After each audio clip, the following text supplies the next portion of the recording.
தேர்தலுக்கான வேட்பாளர் அப்படிங்கிறது யாரா இருக்கலாம்? யார் இருக்கலாம் அப்படின்னா, சட்ட ரீதியா பார்த்தீங்கன்னா 25 இயர்ஸ் 25 வயசுக்கு மேலே எந்த இந்தியன் சிட்டிசனா இருந்தாலும் எலெக்ஷன்ல நிக்கலாம். கான்ஸ்டிடியூவன்சில அந்த தொகுதியில அவர் ஒரு வோட்டரா ரெஜிஸ்டர் ஆயிருக்கு. இப்போ ஒரு கேண்டிடேட் எத்தனை தொகுதியில போட்டி போடலாம்?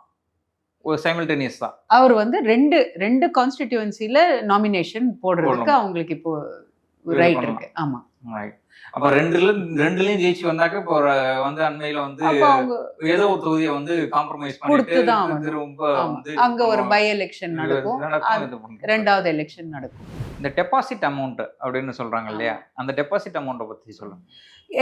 ஒரு வேட்பாளராக நிற்கும் போது அது நம்ம ஒரு சீரியஸா எடுத்துக்கணும். அந்த ப்ராசஸை நம்ம சீரியஸா எடுத்துக்கணும். அது சும்மா ஃபைல் பண்ணிட்டு நாளைக்கு போகலாம் இல்லைன்னா போவேணாம் அப்படின்னு இருக்கக்கூடாது.